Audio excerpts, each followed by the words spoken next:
வணக்கம் நண்பர்களே, உங்களை அன்புடன் வரவேற்கிறேன். இன்று நாம் பார்க்கப் போவது நம்மில் பலரும் சந்திக்கக்கூடிய ஒரு முக்கியமான விஷயத்தை பற்றித்தான். அதாவது, நம்மை காயப்படுத்துபவர்களை நாம் எப்படி உணர்ச்சிபூர்வமாக, புத்திசாலித்தனமாக கையாள்வது என்பது. வாழ்க்கையில் நாம் பலவிதமான மனிதர்களை சந்திக்கிறோம். அவர்களில் சிலர் நம்மை அன்போடும் அக்கறையோடும் நடத்துகிறார்கள். ஆனால் சில சமயங்களில் யாராவது ஒருவர் நம்மை காயப்படுத்தி விடலாம். அது அவர்களின் வார்த்தைகளாக இருக்கலாம், செயல்களாக இருக்கலாம், அல்லது அவர்கள் நம்மை நடத்திய விதமாக இருக்கலாம். அப்படிப்பட்ட சூழ்நிலைகளில் நாம் எப்படி நடந்து கொள்வது என்று தெரிந்து கொள்வது மிகவும் முக்கியம். பொதுவாக யாராவது நம்மை காயப்படுத்தினால் நமக்கு கோபம் வரலாம், வருத்தம் வரலாம், இல்லையென்றால் பதிலுக்கு நாமும் அவர்களை காயப்படுத்த நினைக்கலாம். ஆனால் உணர்ச்சி நுண்ணறிவு என்பது இந்த உணர்வுகளை புரிந்து கொண்டு நிதானமாக, அதே நேரத்தில் நம்மை பாதுகாத்துக் கொள்ளும் விதமாக நடந்து கொள்வதுதான். இன்றைய வீடியோவில் உங்களை காயப்படுத்துபவர்களை கையாளக்கூடிய 5 முக்கியமான உணர்ச்சி நுண்ணறிவு வழிகளைப் பற்றி நாம் பார்க்கப் போகிறோம். கூடவே காதல் உளவியல் பார்வையில் இது எப்படி முக்கியத்துவம் பெறுகிறது என்பதையும் பார்க்கலாம். யாராவது உங்களை காயப்படுத்தியவுடன் முதலில் உங்கள் மனதில் என்னென்ன உணர்வுகள் வருகின்றன என்று கவனியுங்கள். கோபம், வருத்தம், ஏமாற்றம், வெறுப்பு என எதுவாக இருந்தாலும் சரி, அந்த உணர்வுகளை முதலில் ஏற்றுக்கொள்ளுங்கள். நான் ஏன் இப்படி உணர்கிறேன் என்று உங்களை நீங்களே கேட்டுக்கொள்ளுங்கள். உதாரணமாக, உங்கள் நெருங்கிய நண்பர் ஒருவர் உங்களை பற்றி தவறாக பேசிவிட்டார் என்று வைத்துக்கொள்வோம். அப்போது உங்களுக்கு வருத்தம், கோபம், ஏன் இப்படி செய்தார் என்ற குழப்பம் என பல உணர்வுகள் இருக்கலாம். இந்த உணர்வுகளை நீங்கள் அடையாளம் கண்டு கொண்டால்தான் அடுத்த கட்டத்திற்கு நகர முடியும். காதல் உறவுகளில் கூட இது மிகவும் முக்கியம். உங்கள் காதலன் அல்லது காதலி உங்களை காயப்படுத்தினால் அந்த நேரத்தில் உங்கள் உண்மையான உணர்வுகளை நீங்கள் புரிந்து கொள்ள வேண்டும். அதை வெளிப்படுத்த தயங்கக்கூடாது. ஆனால் அந்த உணர்வுகளை எப்படி வெளிப்படுத்துவது என்பதுதான் அடுத்த முக்கியமான விஷயம். உங்களுக்கு வந்த கோபத்தையோ வருத்தத்தையோ அப்படியே மற்றவர்கள் மீது கொட்டுவது சரியல்ல. அது மேலும் பிரச்சினைகளைத்தான் உருவாக்கும். அதற்கு பதிலாக உங்கள் உணர்வுகளை அமைதியான முறையில், அதே நேரத்தில் தெளிவாக வெளிப்படுத்துங்கள். நீங்கள் இப்படி சொன்னது, இது செய்தது எனக்கு வருத்தமாக, கோபமாக இருக்கிறது என்று மரியாதையாக சொல்லலாம். நீங்கள் ஏன் அப்படி உணர்கிறீர்கள் என்பதையும் விளக்கலாம். ஆனால் யாரையும் குற்றம் சொல்லும் தொனியில் பேசாதீர்கள். உங்கள் உணர்வுகளை மட்டும் சொல்லுங்கள். காதல் உறவுகளில் வெளிப்படையான உரையாடல் மிகவும் முக்கியம்.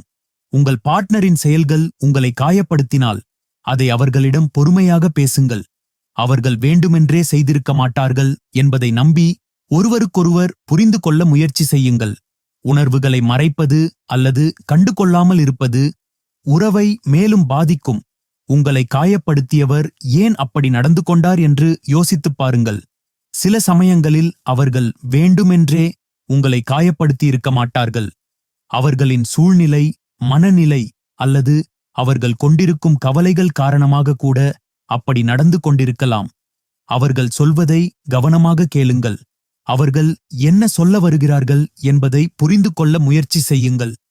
இது அவர்களை மன்னித்து விட வேண்டும் என்று அர்த்தமில்லை. ஆனால் அவர்களின் பார்வையை புரிந்து கொள்வது உங்கள் மன அழுத்தத்தை குறைக்கும். காதல் உறவுகளில் இருவருமே ஒருவரின் பார்வையை ஒருவர் புரிந்து கொள்ள முயற்சிப்பது அவசியம். ஒவ்வொருவருக்கும் ஒவ்வொரு விதமான பின்னணி இருக்கும். ஒவ்வொருவருக்கும் ஒவ்வொரு விதமான கவலைகள் இருக்கலாம். ஒருவர் செய்யும் ஒரு செயல் மற்றவருக்கு தவறாக தோன்றலாம். அதனால் பரஸ்பரம் பேசி புரிந்து கொள்வது உறவை வலுப்படுத்தும். சில நபர்கள் தொடர்ந்து உங்களை காயப்படுத்திக் கொண்டே இருப்பார்கள். அப்படிப்பட்ட நபர்களிடமிருந்து உங்களை பாதுகாத்துக் கொள்வது மிகவும் முக்கியம். உங்களுக்காக சில வரம்புகளை நிர்ணயுங்கள். அதாவது, அவர்களின் எந்த மாதிரியான பேச்சையோ செயலையோ நீங்கள் இனிமேல் ஏற்றுக்கொள்ள மாட்டீர்கள் என்பதை அவர்களுக்கு தெளிவாக சொல்லுங்கள். தேவைப்பட்டால் அவர்களிடமிருந்து சிறிது தூரம் விலகியிருங்கள். உங்கள் மன அமைதிதான் உங்களுக்கு முக்கியம். காதல் உறவுகளில் கூட வரம்புகள் அவசியம். உங்கள் பார்ட்னர் உங்களை அவமானப்படுத்துவது, கட்டுப்படுத்துவது போன்ற செயல்களில் ஈடுபட்டால் அதை நீங்கள் அனுமதிக்கக்கூடாது. ஆரோக்கியமான உறவில் பரஸ்பர மரியாதை இருக்க வேண்டும். உங்கள் வரம்புகளை மீறுபவர்களிடமிருந்து விலகியிருப்பது கூட ஒரு சிறந்த முடிவாக இருக்கலாம். உங்களை காயப்படுத்தியவர்களை மன்னிப்பது ஒரு பெரிய மனதைரியம். மன்னிப்பதன் மூலம் நீங்கள் உங்கள் மனதை இலகுவாக்கிக் கொள்கிறீர்கள். ஆனால் நடந்ததை மறந்துவிடாதீர்கள்.